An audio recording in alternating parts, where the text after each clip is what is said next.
Episode की शुरुआत में हमें ली यानचाओ को दिखाया जाता है जो कि इस जगह पे बैठ बैठ के कल्टीवेशन कर रहा था, जिसके आसपास बहुत ही ज्यादा एंशियंट लेटर मौजूद था। तभी यूनचाओ का आंख इस जगह पे खुल जाता है। वो तो कहने लगते हैं कि अरे, इस पेंशन डिवाइन आर्ट तो वाकई बहुत ही ज्यादा कमाल का है। इसका ओरिजिन के बारे में तो मुझे नहीं मालूम, लेकिन ये बहुत ही खतरनाक एक अटैक है, ये मुझे मालूम पड़ चुका है। और ये तो काफी अच्छा हुआ क्योंकि मैं पहले जब मर रहा था पिछले जन्म में, तब मैं इस आर्ट का इस्तेमाल किया था, क्योंकि ऐसा कहा जाता है कि इस पेंसिल आर्ट को कोई भी लिख नहीं सकता और इसे तो इस जगह पे लिख के या फिर पढ़ के अपना माइंड स्पेस पे स्टोर नहीं किया जा सकता। ये तो अच्छा ही हुआ कि तब मैं इस टेक्निक को बहुत ही बार प्रैक्टिस किया और मैं अपने सी ऑफ कॉन्शियसनेस के अंदर इसे भेजने की कोशिश किया था, लेकिन मैं बहुत ही बार नाकाम हुआ था। बट ये तो मुझे इस जगह पे थोड़ा सा पावरफुल वाइट कर रहा है। तभी हमें दिखाई पड़ता है कि ये सारा एंशिएंट लेटर ली यानशाओ के दिमाग के अंदर, मतलब उसके सी ऑफ कॉन्शियसनेस के अंदर घुस रहा था और इसी का इस्तेमाल करते हुए ये फास्ट स्टेप पर प्रोमोट हो चुका था।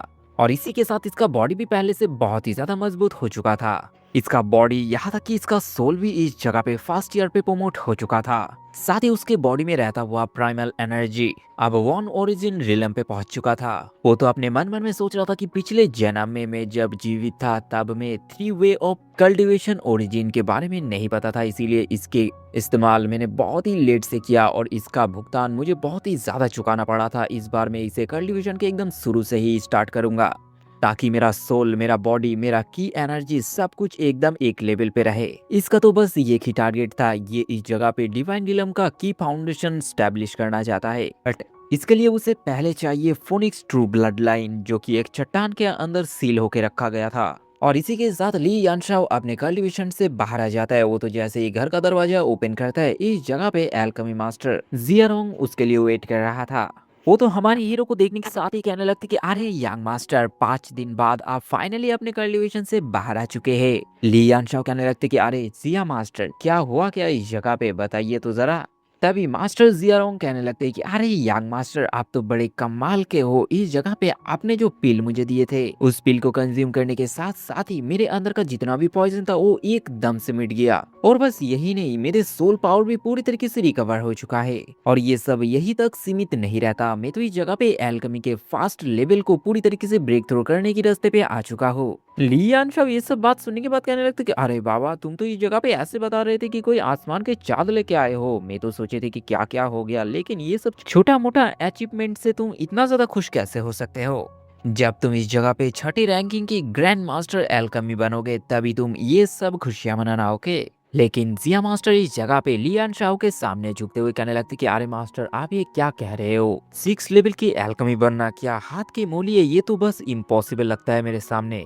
वो बस टैलेंटेड लोगों के लिए बना हुआ है, मैं तो बस एक बेवकूफ सा इंसान हूँ, मेरे लिए छठी लेवल अचीव करना बस एक सपना है। लियान शाओ मुड़ के कहने लगते कि अरे जिया मास्टर, मुझे तो लगता था ये आप बेवकूफ है। इस जगह पे आप क्या खुद के दम पे कभी भी छठी लेवल को अचीव कर पाओगे, लेकिन मैं तुम्हें इस जगह पे छठी रैंकिंग पे ले जा सकता हूँ, तुम्हें मेरे हर बात माननी होगी। ये बात सुनने के बाद तो मास्टर जियारोंग तुरंत ही हमारे लियान शाओ के सामने झुकते हुए कहने लगती है कि मास्टर, आप जो कहेंगे बस वही होगा। लियान चाह तो कहने लगती कि अरे जिया मास्टर, इस जगह पे आप पहले बहुत ही ज्यादा बदतमीज थे, लेकिन इस जगह पे आपका वो पहला रूप मेरे पसंद आया था, लेकिन इस जगह पे आप बहुत ही ज्यादा भोला बन रहे हो। मास्टर जियारोंग तो मन मन में सोच रहा था कि अरे मास्टर, इस जगह पे मुझे बेवकूफ बनना है या फिर बहुत ही ज्यादा शातिर, आप बताइए जरा। यही बात होते होते ये लोग इस जगह पे एल्केमी रूम पे पहुंच जाता है। तभी सामने एक बुड्ढे एल्केमी मास्टर को दिखाया जाता है। जियारोंग उसे देखने के साथ ही कहने लगते कि अरे ये तो हमारा ग्रैंड मास्टर है, ये तो बहुत ही साल पहले डीप कल्टीवेशन में चला जा चुका था, लेकिन आज इस जगह पे कैसे ये बाहर आ गया। तभी इस एल्केमी मास्टर के बारे में हमें बताया जाता है, इनका नाम है शी हुन और ये इस एल्केमी हॉल का ग्रैंड मास्टर यानी कि चेयरमैन है। लियान शाह तो मन मन में सोच रहा था कि क्या ये 3 लेवल की एल्केमी मास्टर है, खुद को ग्रैंड मास्टर बता रहा है, क्या शर्म की बात है ये सब। तभी सामने हमें मैम और रिव शो को दिखाया जाता है, जहाँ पर मैम लुओ सामने आके कहने लगते कि मास्टर, इस जगह पे रिव शो को आपके पास लेके आया हूँ क्योंकि इसका तबीयत बहुत ही ज्यादा खराब रहता है। मैम लुओ ये भी कहता है कि हमारा ग्रैंड मास्टर, हमारा हेड मास्टर आपसे बात करने के लिए ये गुजारिश रखा है, प्लीज आप ये सब देख लीजिए। मेंगुई भी सामने आके कहने लगती कि हाँ ग्रैंड मास्टर, इस जगह पे हमारा प्रिंसेस रूशो का तबीयत बहुत ही ज्यादा खराब रहता है, प्लीज प्लीज आप उसे एक बार देख के उसे सही कर दीजिए। और ये बात जैसे ही हमारा ली यानशाओ सुनता है ना, वो भी बहुत ही ज्यादा घबरा जाता है क्योंकि प्रिंसेस रूशो उसका बहुत ही अच्छा फ्रेंड था। तभी दूसरे साइड पे मास्टर शी कहने लगती है कि मुझे माफ कर देना, मैं इस जगह पे प्रिंसेस रियो शो का जान नहीं बचा सकता। ऐसा नहीं है कि मैं इस जगह पे नहीं चाहता हूँ, लेकिन इतना पावर मेरे पास नहीं है कि मैं प्रिंसेस रियो का इलाज करके उन्हें सही कर दूं। जब प्रिंसेस रूशो पैदा हुआ था तब वो पूरी तरीके से डिस्ट्रॉय मेरिडियंस के साथ पैदा हुआ था। उसका लाइफ स्पेन बस 6 साल की थी। बट हमारा राजा, हमारा किंग इस जगह पे अपने प्रिंसेस को कभी भी नहीं खोना चाहता था। वो तो अपने सारे पावर, अपने सारे रिसोर्सेस को यूज करते हुए इस कॉन्टिनेंट के सबसे पावरफुल नामी दामी एल्डर और एल्केमी को बुलाया था, जिसके अंदर एक 5 लेवल की एल्केमी मास्टर जो कि अपना प्रिस्क्रिप्शन के पावर के मदद से इस जगह पे प्रिंसेस रूशो का लाइफ स्पेन 10 साल के लिए बढ़ा दिया था। बट अब हमारा प्रिंसेस रूशो का टाइम आ चुका है, वो अब 16 साल की हो चुका है और उसका टाइम स्पेन भी बहुत ही जल्द खत्म होने वाला है। तो मुझे नहीं लगता कि मैं उन्हें बचा पाऊंगा। इस कॉन्टिनेंट पे ऐसा कोई चीज नहीं है जो कि प्रिंसेस का जान बचा पाए। ये सुनने के बाद मैमलो तो बहुत ही ज्यादा घबरा जाता है। वो तो इस मास्टर को विनती करते हुए कहने लगते कि प्लीज आप कोई ना कोई रास्ता तो जानते ही है, प्लीज इस जगह पे बता दीजिए, हमारे प्रिंसेस को बचाना बहुत ही ज्यादा जरूरी है। तभी ये एल्केमी मास्टर शी कहने लगती कि हाँ एक तरीका तो है, बट वो तरीका बहुत ही ज्यादा कॉम्प्लिकेटेड है। जब वो 5 लेवल एल्केमी मास्टर इस जगह पे आया था तभी उसी ने बताया था कि हम 8 लेवल की सुप्रीम ड्रैगन पील को तैयार कर ले तो प्रिंसेस को इस जगह पे बचा जा सकता है, जिसकी मदद से कुछ ही पलों के अंदर हमारा प्रिंसेस रियो का मेरिडियंस पूरी तरीके से जुड़ जाएगा। ये सब बात सुनने के बाद तो जियारोंग बहुत ही ज्यादा हैरान होकर कहने लगते कि क्या एक ड्रैगन पील जिसे बनाने के लिए कम से कम 8 लेवल की एल्केमी होना चाहिए, और हमारे इस कॉन्टिनेंट क्या इस दुनिया में इस टाइम पे कोई भी 8 लेवल एल्केमी मास्टर पैदा ही नहीं हुआ है, तो कैसे हो सकता है, ये तो नेक्स्ट टू इम्पॉसिबल लगता है। ली यानशाओ अपने गालों पे थोड़ा सा मुस्कान ले आते हुए कहने लगते कि कितना बेवकूफ भरा इंसान है यहाँ पर। मास्टर जियारोंग तो कहने लगते कि अरे यंग मास्टर अब मैंने क्या गलती कर दिया है, मैंने तो कोई गलती नहीं किया है इस जगह पे।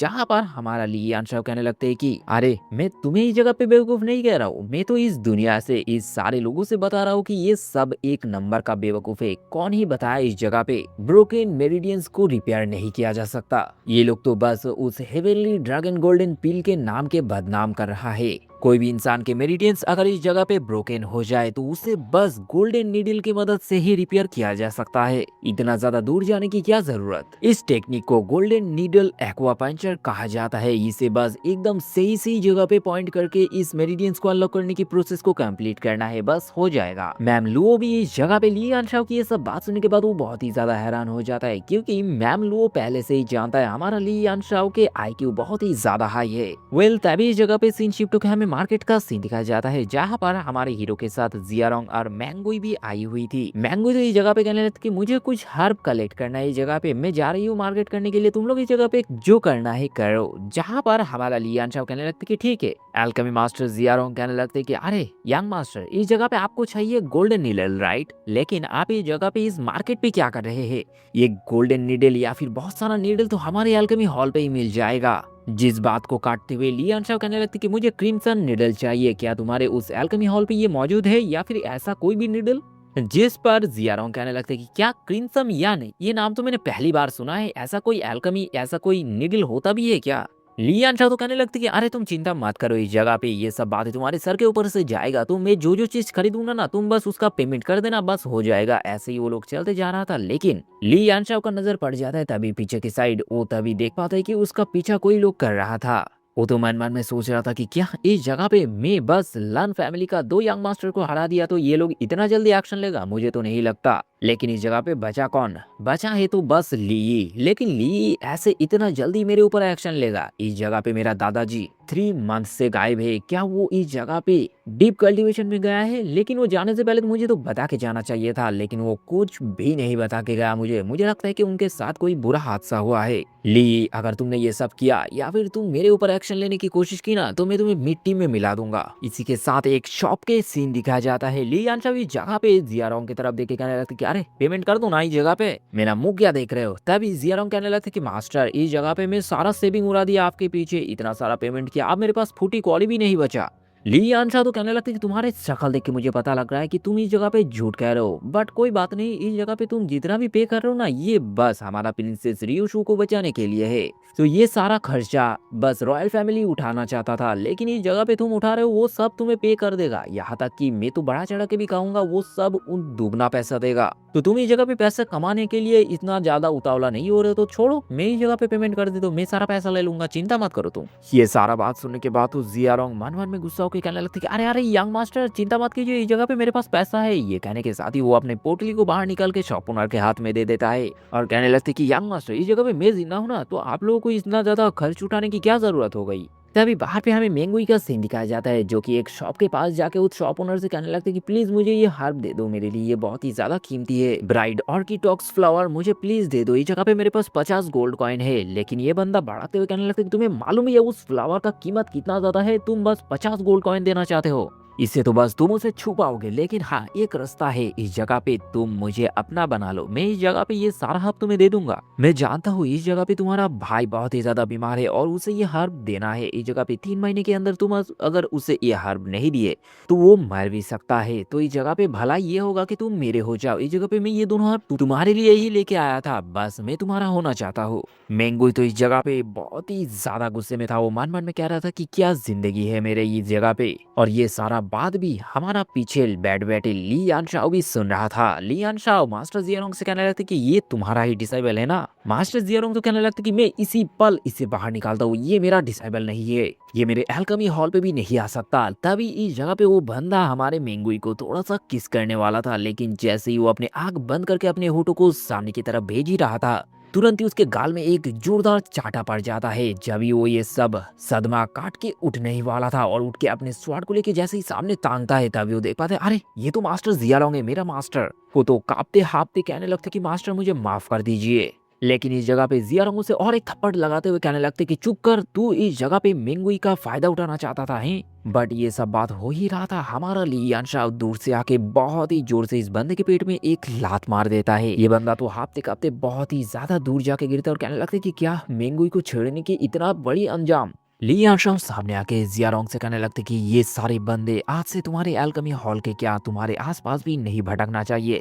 तभी मेंगू ये सब देखने के बाद तुरंत ही दौड़ के आके हमारे ली यानशाओ को गले लगा लेती है। वो तो बहुत ही ज्यादा इस जगह पे दुखी था। तभी इस जगह पे ली यानशाओ मन मन में सोच रहा था कि ली इस जगह पे मेरे ऊपर अटैक करने के लिए बहुत ही ज्यादा मौका ढूंढ रहा था और इस जगह पे उसे तो मौका मिल भी चुका था। शायद इस जगह पे इन लोग का प्लान का एग्जीक्यूट करने का टाइम आ चुका है। और होता भी बस ऐसा ही, इस जगह पे सारे इंपीरियल गार्ड सामने आ चुका था। वो लोग कहने लगते कि हम है इंपीरियल गार्ड और तुम इस जगह पे मार्केट में आके हल्ला मचाने की कैसे जरूरत की। ली यानशाओ कहने लगती कि अच्छा तो ये जगह तो तुम्हारे अंडर नहीं आता, क्या इस जगह पे ली खुद तुम सबको खरीद के इस जगह पे मेरे लिए भेजा है। कोई बात नहीं, मैं तुम सबको देख लूंगा। बट इन सारे गार्डों में से एक गार्ड सामने एक फॉर्मेशन अपियर करके उनसे बहुत ही बड़ा एक स्पिरिचुअल स्वॉर्ड हमारे ली यानशाओ की तरफ भेज देता है। ली यानशाओ पहले स्वॉर्ड को तो बहुत ही आसानी के साथ टेलीपोर्ट होकर डॉज कर लिया था, लेकिन दूसरा स्वॉर्ड आके उसे इंजर्ड कर देता है। वो भी मन मन में सोचा था कि नहीं ये बहुत ही ज्यादा क्रिटिकल होने वाला है।